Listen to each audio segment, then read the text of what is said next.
د پروګرام په دې برخه کې د ډېر تکړه وتلي شاعر عمر بورا زماني نه هیله کوو چې دریځ ته راشي او خپله وینا دوستانو سره شریکه کړي.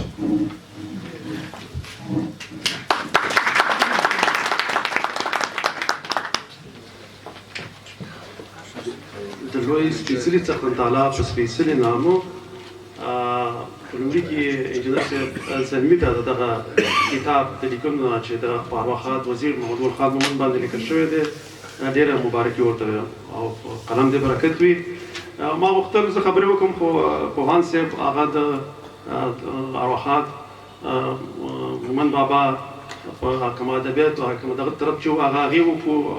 یون صاحب په خپلو خبرو کې د خپلواکۍ د هغې کومه مبارزه چې وه په هغې خبرې وکړې خو زه بیا هم یو څو خبرې د هغې په یو دغه کوم ځکه انجینر صاحب ته مخکې اشاره وکړه او هغې ویلې چې نورو قومونو فتحې کړي دي او زموږ قوم صرف پښتنو جنګ کړی دی. نو په همدغه لحاظ باندې هغه چې کله ما د مومن بابا په باره کې د انټرنیټ د لارې پلټنه کوله نو ما چې ولیدل په دې باندې زیاتره لیکنې غیر پښتنو کړې وې او هغې کې په دې باندې د تبعیض تعصب فاشست تورونه پې لګولي وو. حتی ځینې پاسې لیکلي وو چې محمد خان مومن بابا او بیا لیکلي وو چې قوم کې دا شینواری و. نو دا دې ته دغه کېدو چې هغې صرف هغه کوم تعصب سره چې لیکنې کولې هلته د دوی هغه کړنې د دوی هغه عمل هغې هم لوستلی نه و خو صرف پسې لیکنې کولې. نو بیا په دې کې چې دی دا په همدغه خاطر باندې چې دی بابا غوښتل چې د افغانستان او خاص کر هغه سیمې چې هلته د پښتنو اکثریت یې په هغه سیمو کې باید پښتو د دفتر ژبه شي. دې د کومې بلې ژبې خلاف نه خبرې کړې وې نه هغه د منځه وړلو نه خبره کولې او هغې دا خبره هم کوله چې دغه نور واړه قومونه دي باید دې ته هم د دغه ژبې حق ورکړی شي ځکه هغه په دې پوهېدو که چیرې په یوه ژبه د دفتر ژبه نه شي هغه د اقتصاد ژبه نه کېږي او چې بیا د اقتصاد ژبه نه هغه د ضرورت ژبه نه ګڼل کېږي او چې کله په د یوې ژبې ضرورت نه وي هغه بیا په هغه ژبه بیا مخکې پرمختګ نه کوي هغې کې خپله هغه د ژبې وګړي چې لکه اوس دا زموږ پښتانه هغه هم بیا پکې زده کړې نه کوي ځکه یو لوی د دې بېلګه دا ده چې که موږ وګورو په پښتونخوا کې تقریبا 80 میلیونه زموږ پښتانه اوسېږي او هلته چې دی خاص کر شخصي مکتبونو کې هلته پښتو نشته. ولې نشته دی؟ هغه ځکه نشته چې وروسته دغه ژبې ته ضرورت نشته ځکه دا دفتر ژبه نه ده دا د اقتصاد ژبه نه ده دا هلته کارول کېږي نه. نو که چېرته یو پښتون مور او پلار دا هم غواړي چې خپل یو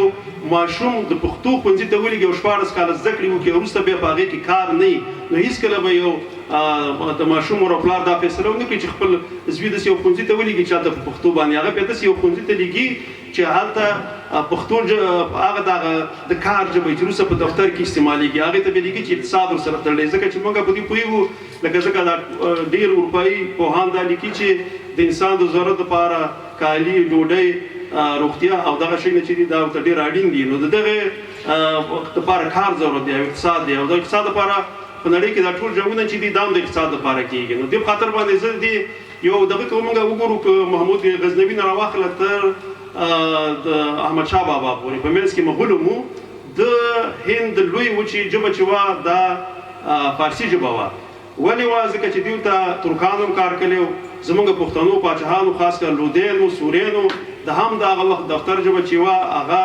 فارسي وه. نو دې په خاطر باندې دا د اقتصاد ژبه وه او دغه ځي خپله هغه د ځایي اوسېدونکي چې وو لکه هغې کې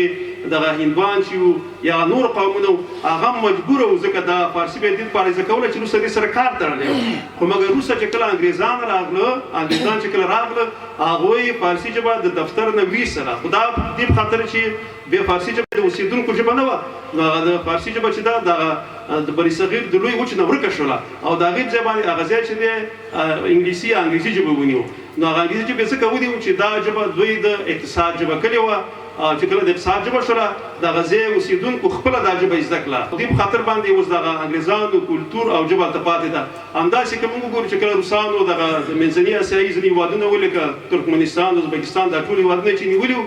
که چېرته دا اوس آزاد شوی نه وی نو دوی نه د وخت په تېرېدلو سره خپله ژبه هېره شوې ورو ورو دوی روسي زده کوله خپله ژبه پرېښود سوې وه فارسي او دغه کومه په ازبکستان کې چې دا ازبکي ژبې وي دا پرېښود سوې وې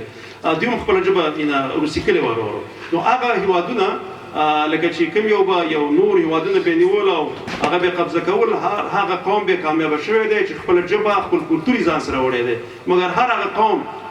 چې هغه کلتور او ژبه ځان سره نه وړي د وخت په تېرېدو سره هغه قوم مالته ورک شوی دی او هغه ژبه هم ورکه شوې ده په دې کې خاص کر موږ وګورو دا د منګول دا د چنګیز خان کورنۍ چې وه تر اروپا را رسېدلې وه خو دوی خپلې ژبې ته خپل کلتور ته کار نه کوو د وخت په زمان او تېرېدلو سره هغه ژبه هر څه ورو شو داسې پښتانه واکداران چې کله په هند باندې حکومت خاص کر د لودیانو په وخت کې تقریبا اووه کاله دوی ورته حکومت وکړو خو خپله ژبه هلته رسمي کړې نه وه دفتر ژبه نه وه د اقتصاد ژبه نه وه هغه خپل هغه پښتانه مالته ورک شول او هغه ژبه چې وه هغه څه ونه هغه کوم اثار چې اوس دي هلته په محلونو او په دې شیانو باندې چې لیکل شوي دي هغه اوس هم په دري یا فارسي ژبه دي نو څوک پوهېږم نه چې دلته کله پښتون واکداري تېره شوې ده که نه تېره شوې ځکه چې دوی خپل کلتور ځان سره نه وړی نو همداسې مومن بابا چې وو دوی غوښتل چې دغه پښتو ژبه د پاچاهانو نه دا غوښتل چې دا دفتر ژبه کوي دا ډېر په کلکه غوښتل هغې لکه جایدادونه باغونه ماڼۍ دا شي نه غوښتل هغې صرف د خپلې ژبې دپاره په هغه سیمه چې هلته د پښتنو سیمې دي په هغې باندې د هغې واکداري واکمني او اقتصادي ژبه یې غوښتل نو ما غوښتل زه نورې ځینې خبرې ما سره وې خو هغه د ټولو ملګرو په خبرو کې تېرې شوې خبرې هم د اوږدو نو په همدې بیا بس کړو انجینر صاحب ته مې یو د ګلو یوه ډالۍ هم راوړې دا به ورته ورکړم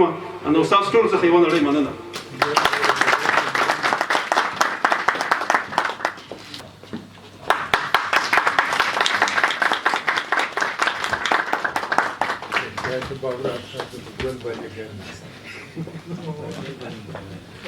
د عمر بورا زماني څخه نړۍ مننه